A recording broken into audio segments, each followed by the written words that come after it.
Hi there, welcome to my views on news. Three news stories. Firstly, Somalia's president in his Eid ul Fitr speech talked about the political tensions in the country. Did he show any flexibility? Because we know that last month, Puntland cut ties with federal government. It announced a sort of self-governance. Secondly, Addis Ababa, Ethiopian capital, where security forces are being accused of being involved in some activities which are criminal activities. If they are found involved, residents are complaining.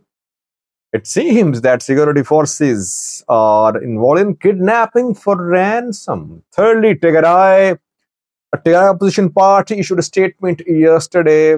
The statement is a condemnation of some reports by Ethiopian state media, federal government's federal government's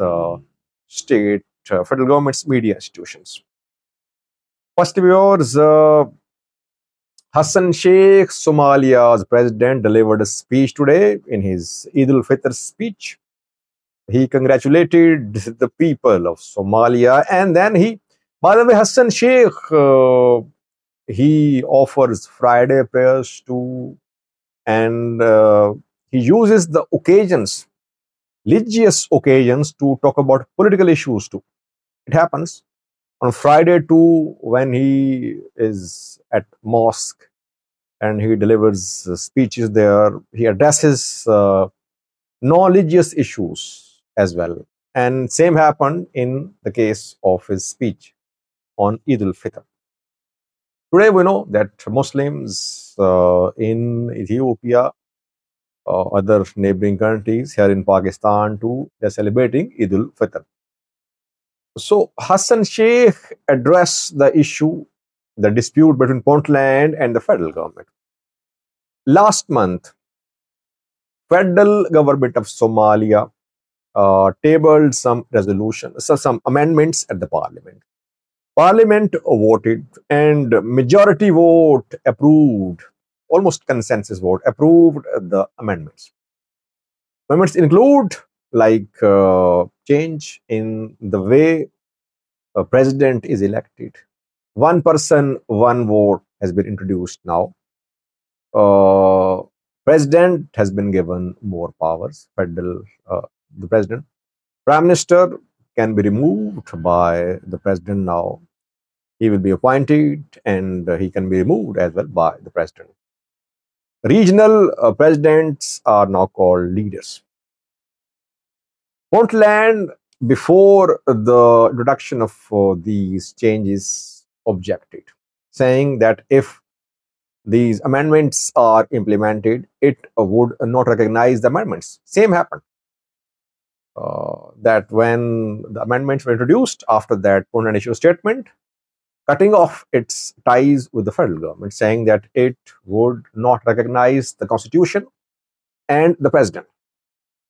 And after that, we saw that Puntland sent a top delegation to Ethiopia. Two delegations were sent. Ethiopian Airlines is being invited to start cargo flights to Garowe, invited to increase number of flights to Garowe as well. We're going to see Puntland-Ethiopia cooperation. The Puntland is drifting towards Ethiopia because of the amendments. I don't want to go deep into the amendments, whether they are good for Somalia or not, but it's an internal issue for the people of Somalia. But at least one person, one vote should be encouraged. People of Somalia, they have every right to elect their leaders. In Somalia, we know that presidents, MPs are nominated, you can say. Tribal elite members elect the governments. What Hassan Sheikh government is doing in terms of introduction of one person, one vote, it should be encouraged.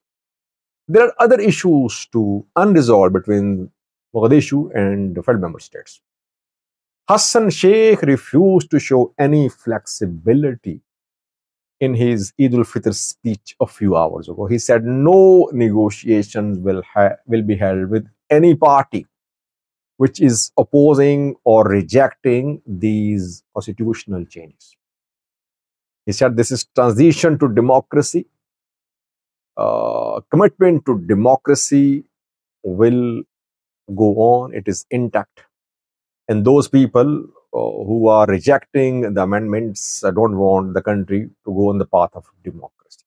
It means that Puntland, Mogadishu relations are set to deteriorate or remain strained.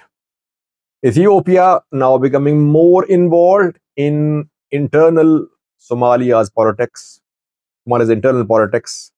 It is going to forge tie with two regional states of Somalia now, Puntland and Somaliland. Ethiopia has its foothold in southwest state as well. There too.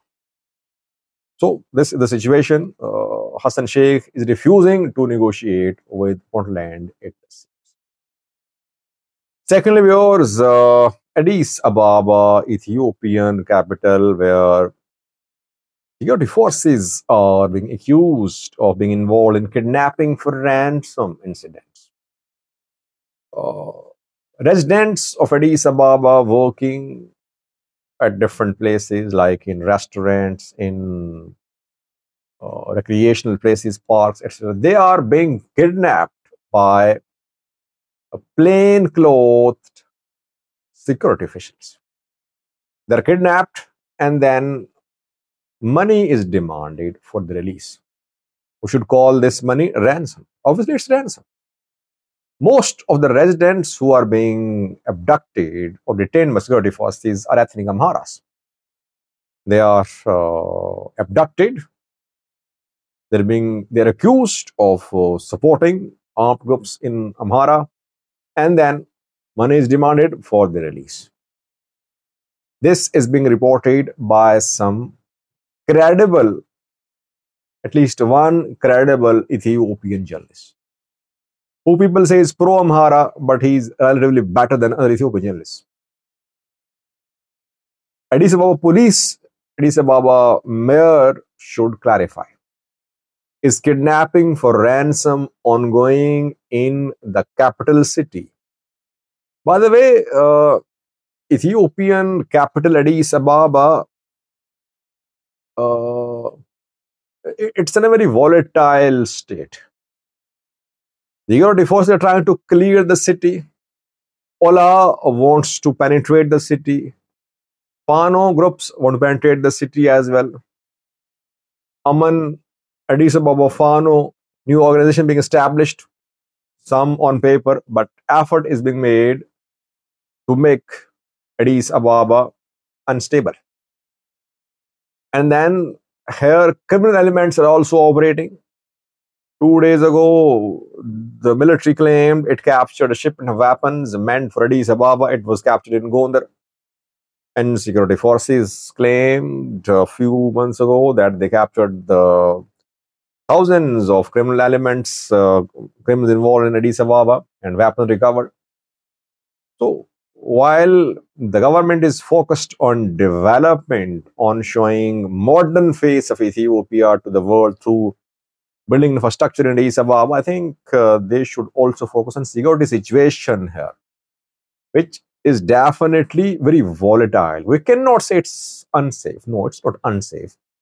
But there are elements, not very organized. There are some elements operating in the capital city which are creating problems for the image of the government or the image of the country as well. Thirdly, viewers, a Tigray opposition party issued a statement yesterday questioning the reporting by Ethiopian state media, state institutions. Salsi Vujene is a Tigray opposition party. It issued a statement yesterday.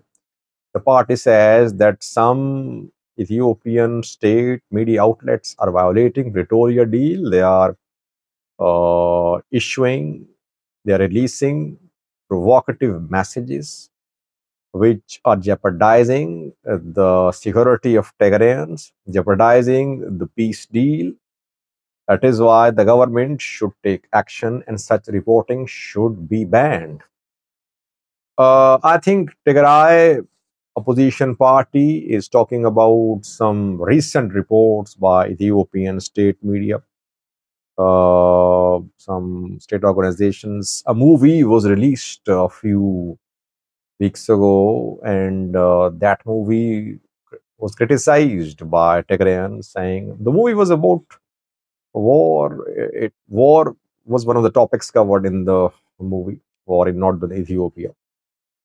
And then the return of IDPs is also a key issue, which is going to start, but it is being delayed because of statements from the two sides. Tigray, by the way, has been accusing the federal government of dragging its feet in implementation of Pretoria deal. And Tigray flexed its muscles by launching a small-scale attack in Ralamata a few weeks ago. Then federal government intervened, large-scale escalation was averted, the two sides met, but still no progress towards the return of IDPs and the disarming of militias.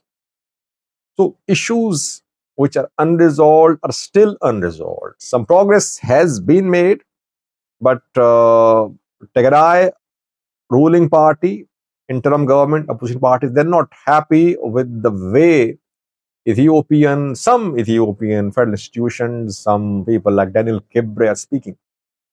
They still criticize TPLF and Tigray as if TPLF is making preparations for another war. TPLF denies. Tigray denies too. By the way, these opposition parties have been accusing TPLF too, that TPLF was making preparations, or it was, if any new war erupted, it would be blamed on TPLF. People will be responsible for that. Opposition parties are not happy with the way TPLF is running the region. At the same time, they criticize the federal government as well. We saw what happened at Makerere University 2 days ago, where students were beaten just because they were protesting.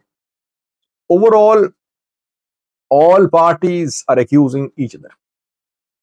They're not sincerely working for a better region, for a better country. We cannot say that Ethiopian government is wholeheartedly implementing the Pretoria deal. Federal government still mistrusts TPLF. The TPLF has not demobilized more than 150,000 soldiers. On the other hand, Tigray says that federal government is not supporting Tigray. Military is in control of Tigray territory. It has captured entire Europe. END of nowhere to seen. END of rather withdrawing from Europe territories. These are very complex issues. Let's see how they're resolved. Thanks for watching.